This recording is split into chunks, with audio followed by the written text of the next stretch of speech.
have a final prediction of what the statue will look like. Oof. I think we don't need to worry about his face because I do believe he will be wearing a helmet, and I do think it is going to be what he looks like every time he took the field and ran to the other side of the let's go. Okay, so that's my final prediction. You're thinking it's an action photo statue, but it's not an action of him in a game. Correct. It's him running out. There will not be a football. Okay. So I think I'm going with my initial guess. You do see his face. He is holding Lombardi, and it's extended towards the fan. So, like, the statue is him reaching out with the Lombardi after Super Bowl 51. Do you think they put a shoulder pads and jersey on him? Yeah, he's wearing a foot. They removed the fact that he was wearing his T-shirt. No, Cowherd would be pissed. So go ahead. He's going to just be wearing a Patriots jersey. Like the shoulder pads. Yep. With the Lombardi, full jersey, no helmet on, where it's his, like, slack jaw like this, overlooking the fans. If I had to lean one way, I'd probably lean to the Lombardi way of what you're talking about. The only problem with that is he yelling? Because then if he's yelling, then there's the possibility of it having the Dwayne Wade statue where you're actually like you gotta make a statue of his face and his mouth open and could take away from his look. What about the one, if they just want to mock him, where he has the long hair and he's crying in the Brady documentary? Pretty good. Brady 6. What if he's standing on top of Giovanni Carmarzi and all the guys that were drafted ahead of him? Could do that, like or they show Belichick just saying it was you. Like an Army of Darkness. That would be like an Army of Darkness portrait. Who's there tonight? Belichick, we believe, will not be there. No, I really wish that Ty. Edelman, Amendola. Oh, Amendola's already here. Yep. Edelman, we know. We saw him around. Yeah. Probably Gronk. Is it just Robert who introduces it? Does anybody else speak? I don't think so. Yeah, I bet just Robert. Yeah. I bet it's the usual suspects. Does Bon Jovi perform? Is that why he was at practice this week? Probably not. I think it's probably relatively quick. Yeah. And maybe Brady says a quick like. Does Brady stay for the game, or is he already gone? No, he's gone. Yeah. Maybe he stays for the very beginning, so they get like he's a shot. Halftime, like Mark Wahlberg. I think that we get a shot of him like in the suite with Kraft, and then he'll be out of there. Because the game starts at 7. 7:30. The statue unveiling is a 6? Oh, so Vrabel won't be there because he's getting. No, he's getting the guys ready. Yeah. All right, I want to know Wiggy's keys for tonight. Wiggy, you got them? I have a couple keys, and I don't know if they're really keys it's not like keys to winning the game. It's just keys to kind of what to watch for tonight. So number one, Will Campbell. I think we are all on the same page when it comes to we want to see what he looks like with our own 2 eyes for the first, because we haven't been down there. We want to see what he looks like in a game. And, it's not a controlled environment in the sense like a practice environment. He knows what's coming. Want to see what he looks like. That would be my number one key. Number 2. I want to see what the wide receiver group looks like other than Steph Diggs. I don't know if Steph Diggs plays. It maybe plays a little bit. One series is my guess. Series, but I want to see what Kyle Williams looks like. I want to see what Javon Baker looks like. I want to see what Jalen Polk looks like. Kayshon Boutte. Yeah, Kayshon Boutte to a certain extent. I kind of know what Pop Douglas is, but I want to see what these other guys look like, especially with Drake Maye. Number 3. And number 3 is Drake Maye and what Drake Maye looks like with some of those guys. How many, I don't think he's going to play a lot, but how does he look like he's changed in the way he's controlling the game, the huddle, his interaction with Josh McDaniels.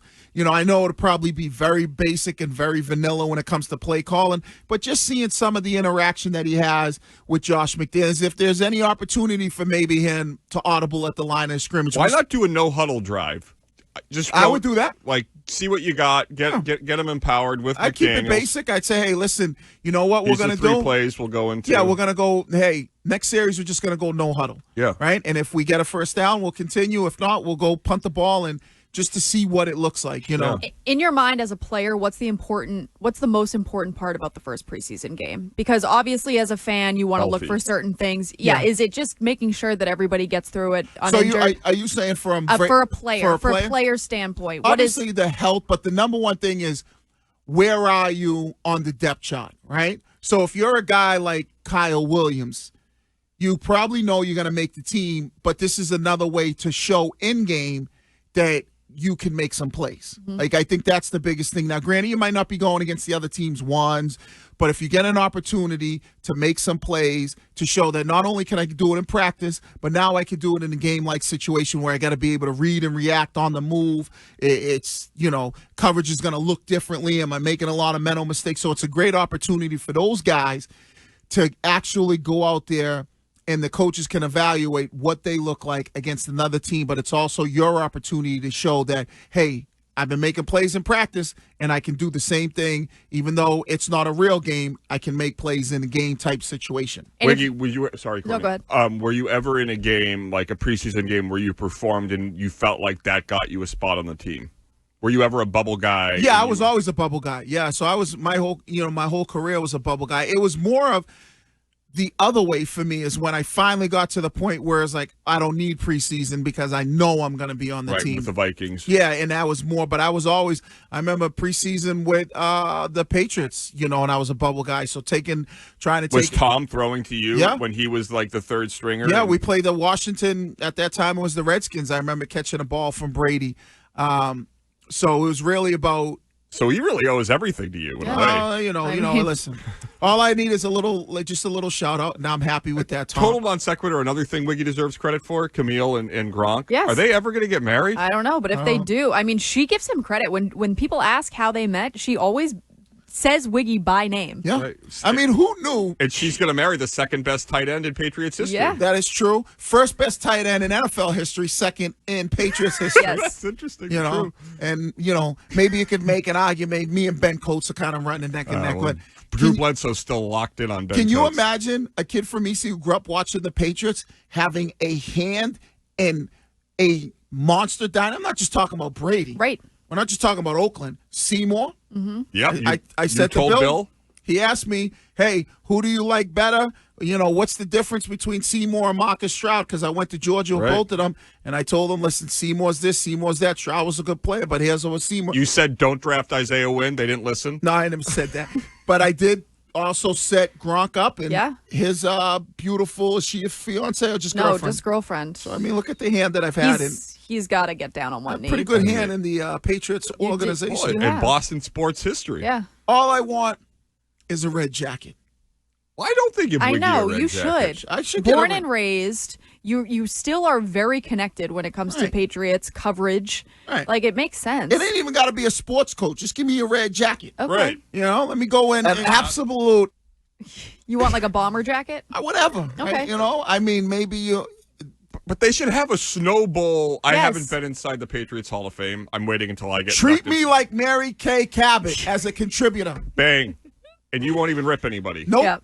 I know it's a sky in the pie, and I've been saying, and I'll keep sky in the pie. But we should have a Snow Bowl exhibit inside the Patriots, the biggest single game we do, but in Boston sports history. We do, but it's the Vinatieri kick. No, it should be all of Wiggy's catches. Yeah, all right? It should. I feel like I'm a contributor. There has to be a place in the Patriots Hall of Fame, red jackets for contributors. They say that Edelman has to be in Canton because you can't tell the story of the NFL without talking about Julian Edelman. Yeah. The same is true for Wiggy. You cannot tell the story of the New England Patriots without Jermaine Wiggins. They also should make like a simulation inside in where it's like the Snow Bowl and what it looked like if you were on the field. Ooh, like with the snow falling. Yes, with the snow falling. I could do the weather report. Yes, you could. And I'll do the voiceover. I know they have Doug Flutie and Big Poppy at Logan. All right, granted, I haven't been able to get Logan, but maybe I could do a voiceover.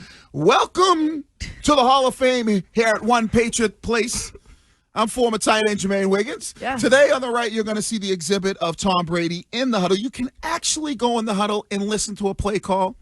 And this was the play right before he threw me the ball where we ended up kicking the game winner in the Super Bowl. So wow, I feel like I'm there. I know, me too. Right? Stacy, it feel pretty good. Stacy, cut that up, send it to Robert, get this going. I'm just I saying, like listen. it. Just quickly before we move on from this, Shime, it was your lead this morning about tonight's game. Your guy, how much do you think that we're going to see from him, and what do you want to see from him? Yeah, so I think you're probably only going to get a series or two from Drake Maye is my guess. Like no more than that. I would say no more than a quarter, like the first quarter. And I expect to see some good stuff. Like I want to see some passes down the field. I want to kind of see what it looks like with the Josh McDaniels system in place. And then also my other guy, Travion Henderson. I want to see him get some reps, especially in the passing game. I don't care as much about him actually running the football as I do about him running routes. And I want to make sure that Josh McDaniels still calls that idiotic draw play on 3rd and 3. That's my favorite. Or the toss play on 3rd and 5. Parallel. Do you think that as soon as Drake Maye comes out, Will Campbell comes out?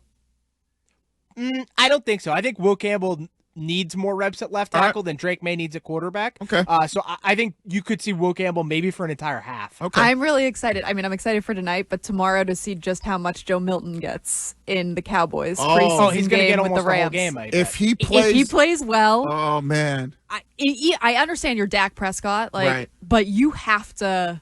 He's not worried. He's no, but I don't. I'm not saying worried, but you've got to look at it like he is all people in Dallas are talking about. Okay, I was going to ask you that. So is the big talking? Yes.